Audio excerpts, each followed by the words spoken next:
Buenas noches, ingeniero. Esta es la tutoría de la semana número 5 del grupo 2, los geometristas, a cargo de Iván Jumbo, Wilson Quiroz y Christopher Quispe.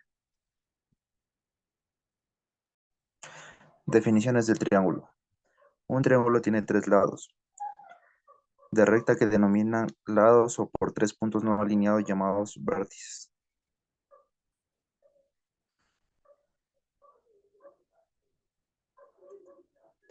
Elementos del triángulo. Dada la línea recta comprendida entre dos puntos llamados vértices.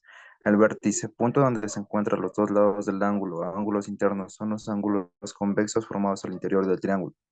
Ángulos externos son los ángulos adyacentes a los internos. El perímetro es la suma de los tres triángulos y el semiperímetro es la suma de los tres triángulos dividido para dos.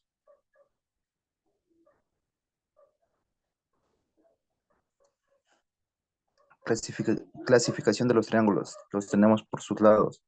Triángulo escaleno que no tiene ninguno de sus lados iguales. El isósceles tiene dos lados iguales y uno desigual.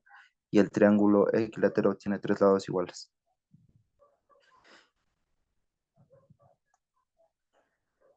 Clasificación del triángulo por sus lados. El, por sus ángulos. El triángulo rectángulo tiene un ángulo recto, el triángulo acutángulo tiene sus tres ángulos agudos, el triángulo obtusángulo tiene su ángulo obtuso y el triángulo equiángulo tiene sus tres ángulos iguales.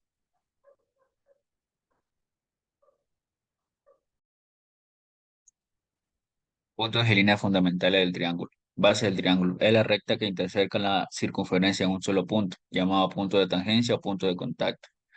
Mediana y baricentro es el segmento que une un vértice con el punto medio del lado opuesto. El baricentro es el punto de intersección de las medianas, es el centro de gravedad del triángulo. Siempre está en el interior del triángulo. Altura, ortocentro, es el segmento perpendicular trazado desde un vértice hacia el lado opuesto o su prolongación. El ortocentro es el punto de la intersección de las alturas.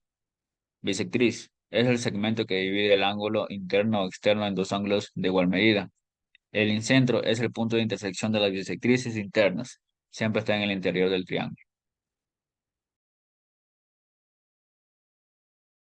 Bien, tenemos el teorema 3.1 que nos dice lo siguiente.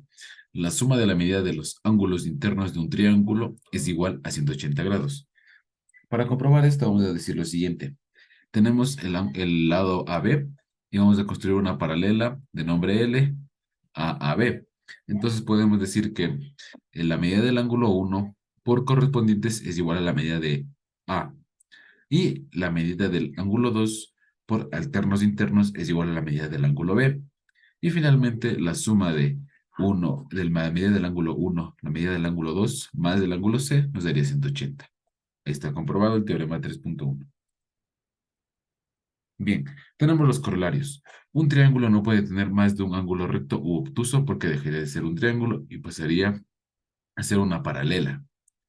La medida de un ángulo externo de un triángulo es igual a la suma de sus ángulos internos no adyacentes. Es decir, tenemos el triángulo amarillo de acá y decimos que la medida del ángulo externo de B es la suma de A, la medida del ángulo A más C. Bien, en un triángulo rectángulo los ángulos agudos son complementarios, es decir, que el ángulo de acá es el ángulo A y el ángulo C es complementario. Y un triángulo aquí, en un triángulo equiángulo, que todos sus ángulos son iguales, cada uno mide 60 para que completen 180 grados. Bien, el teorema 3.2. En un triángulo isósceles, a los lados congruentes se oponen ángulos congruentes. ¿Qué nos quiere decir esto? Que hacemos la bisectriz de BP del ángulo ABC. Entonces, tenemos que la medida del ángulo 1 es congruente a la medida del ángulo 1 de la derecha. Y podemos decir que BP es igual a BP. Bien, porque se dividiría en dos triángulos. Y finalmente tenemos que la medida del ángulo B de AP es igual a la medida del ángulo B de PC. Bien, y estaría demostrado que el ángulo A es congruente con el ángulo C.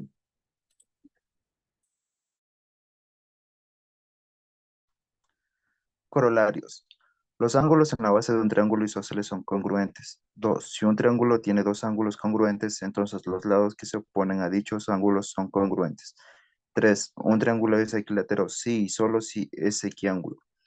4. Si es un triángulo, se tiene que una altura es mediana al mismo tiempo altura y bisectriz o mediana y bisectriz, entonces el triángulo es isósceles. En un triángulo isósceles se tiene que la altura relativa a la base es simultáneamente mediana y bisectriz. Y por último, en un triángulo equilátero la altura mediana y bisectriz interna coinciden respecto a un mismo vértice, por lo tanto también coinciden al ortocentro, baricentro y el incentro.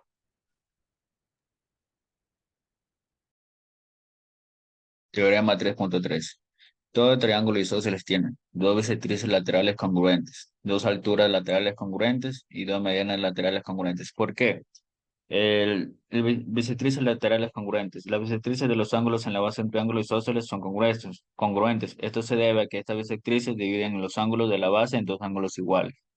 Alturas laterales congruentes. Las alturas trazadas desde los vértices de la base de un triángulo isósceles son congruentes. Esto se debe a que estas alturas dividen la base en dos segmentos de igual longitud.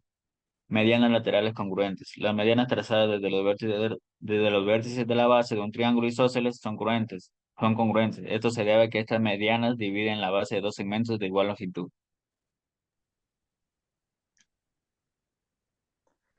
Teorema 3.4. En un triángulo rectángulo, la mediana relativa a la hipotenusa es congruente con los segmentos que determinan la misma.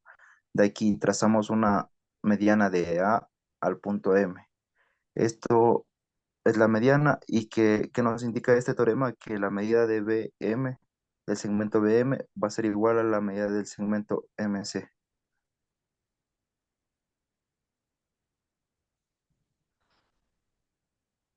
Corolario. El punto medio de la hipotenusa de un triángulo equidista de los tres vértices, siendo por tanto el circuncentro de dicho triángulo.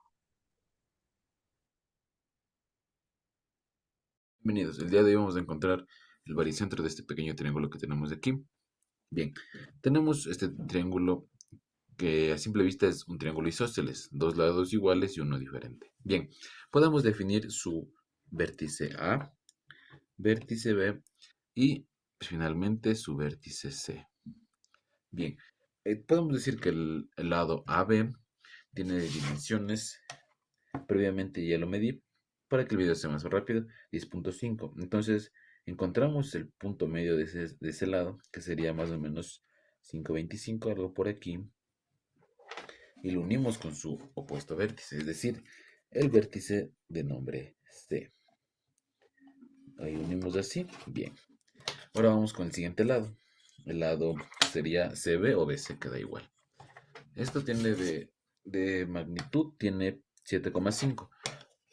Más o menos la mitad estaría por 3,75, que sería más o menos en este punto de aquí. Bien, lo unimos con su opuesto vértice. Y si decimos que es un triángulo isósceles, estaríamos diciendo que el otro lado es igual. Bien, 3,75. Entonces aquí vamos a medir 3,75. Sería algo más o menos por aquí. Bien, vamos a medir 3,75 y unir para que se interseque.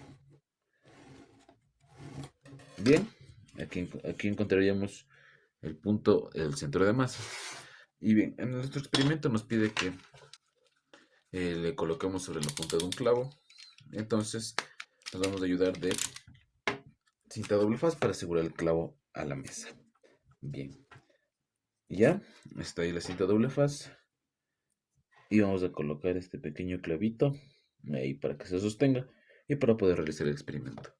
Bien, tenemos aquí nuestro triángulo isósceles y su centro de masa ahí trazado previamente y vamos a colocarlo para que se ponga de pie.